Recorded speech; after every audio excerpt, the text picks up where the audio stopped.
If statements in Excel, one of the most popular formulas in Excel because it can be used a million different ways.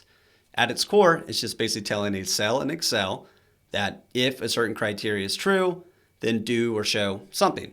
If that criteria is not true, then do or show something else. In this video, we're going to go into the details of exactly how the if statement works, and then we're going to walk through 5 different scenarios using the if statement, each scenario getting a little more clever than the last. The formulas created in this video will be available for download as always in the links below, so you have everything available at your fingertips for when you go to create your own formulas afterwards. I'm Kyle with the Technical Accountant. Let's get to it.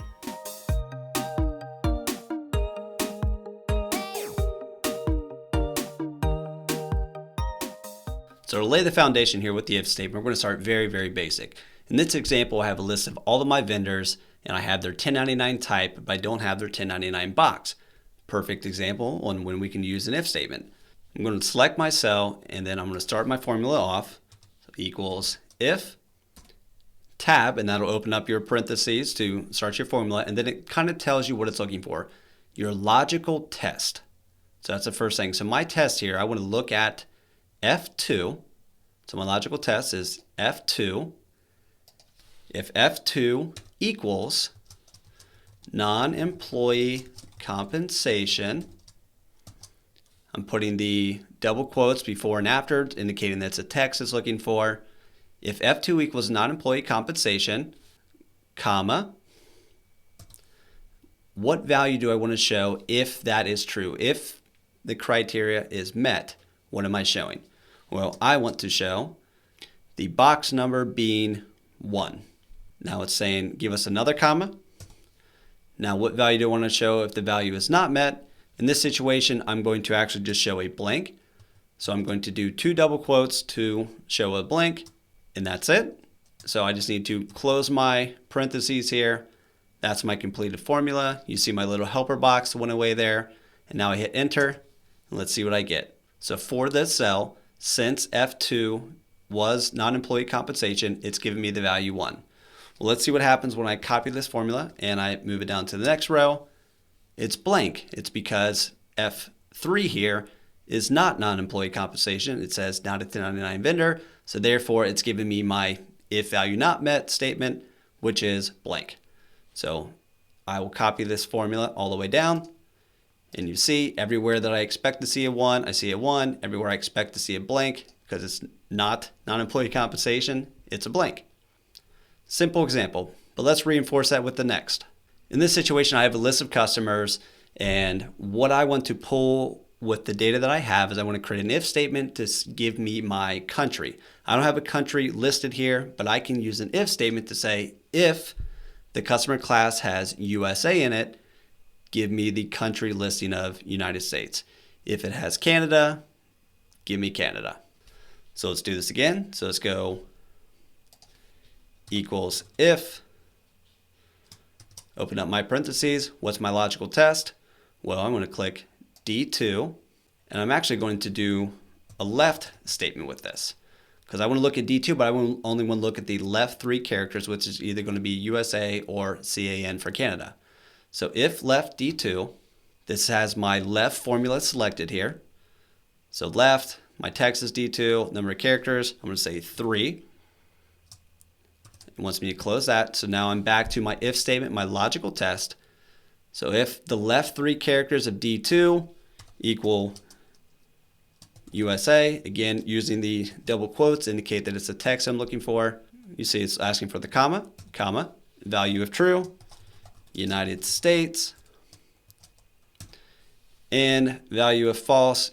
For now, I'm just going to say it's Canada because I know that my listing of vendors is only United States and Canada. So when I close my parentheses, hit enter, there it is. It's saying and found the USA in the left 3. Well, let's drop this all the way down, just double clicking in the bottom right corner there. Canada, United States, see the USA, see the CAN, giving me Canada. So let's move on to the next example. We'll get a little bit more craftier. So I'm going to go to my sales line items tab here. So in this sales line items report, basically I have all of my transactions listed for a certain period of time, and I have my unit cost, which was a cost at the time of the sale, and then I have today's current cost of that inventory item. So what I'm going to do is I'm going to use an if statement to give me a single column that has the lesser of the two, which I can use to calculate my margin a little bit differently, I suppose. But what I'll do though is let's go to my first row here. Let's go equals if. Let's open up the parentheses. So the logical test, I'm going to say if G2 is less than H2, I want to use G2 because I want to pull in the lesser of the two. That's my value of true, and now it's saying comma, now my value of false. So again, if G2 is not less than H2, then it's going to be H2 that I want to return. So let's close my parentheses here. There is my result. I'm going to double click the box here to drop it all the way down. And then you'll see where this applies. So right here, H2 is less than 674, so therefore it's pulling in 137. In this row, G2 is less than H2 of 1197, so therefore it's pulling in a 3 of 385. So that's the if statement using a less than sign. Now let's move into another situation where I'm going to go to my expense reporting template. So in this example, I'm going to use an if statement to basically say if a criteria is met, take a value and multiply it by a particular number. In this situation, we're talking mileage, and we're going to times it by the 65.5 cents, which is a mileage rate as of the end of 2022, incredibly high. But again, if I look into my field here, J6, what I'm saying is that if C6, which is a drop-down list here, is airfare selected, if C6 equals mileage, then take the miles in I6 and times it by 0.655. And then if it's not miles, then just flat out show me a 0. I don't care what they put in the miles field, it doesn't matter because it's not mileage. So let's see this in action. So if I select airfare, airfare selected, but you see I got 20 miles here of airfare. It doesn't make any sense. But the point is since it's not mileage, it's showing me 0. But in the next row here, let me select mileage, and you'll see that it now says, okay, well this is mileage. I went 500 miles of driving. So therefore, my reimbursement amount would be $327.50. So that's looking at C7. It's saying if it's mileage, take I7, times it by 65.5 cents. And then if it's not mileage, just flat out give me a 0. Now let's move on to the next. We're going to take this up another level. So I'm going to go to my receivables tab here. Again, I just have all of my receivables listed. Could be invoices, could be credit memos. It's my receivables. What I have is a document amount. What I have given to me is a document amount. If I select it all, I look down here, it says my sum is $3.8 million. Well, what that doesn't factor in is that some of these are invoices and some of these are credit memos. These credit memos should be showing negative. They're not. So what I'm going to do here is create a nested if statement. It's basically stacking an if statement on top of an if statement. So let's check it out. So let's go equals if C3 equals invoice, comma, value of true. I want to pull in the positive amount. I want to pull in the document amount that's shown here. If it's not true, I want to step into another if statement. I'm going to say, okay, well then if it's not an invoice, then let's say if, open it up, C3 equals credit memo, comma, I want to do a negative document amount from E here, comma, value of true. If neither of the two are met, I'm just going to show a 0 because I've got some sort of issue here. Now when you do this, I'm going to close out the parenthesis on the first one. You'll see that the first parenthesis bolded itself here. And then when I put in my second parenthesis, you'll see this parenthesis bolded up for a second there. So that way I know that I've put in all the parentheses that I need. I'm properly closing my if statement.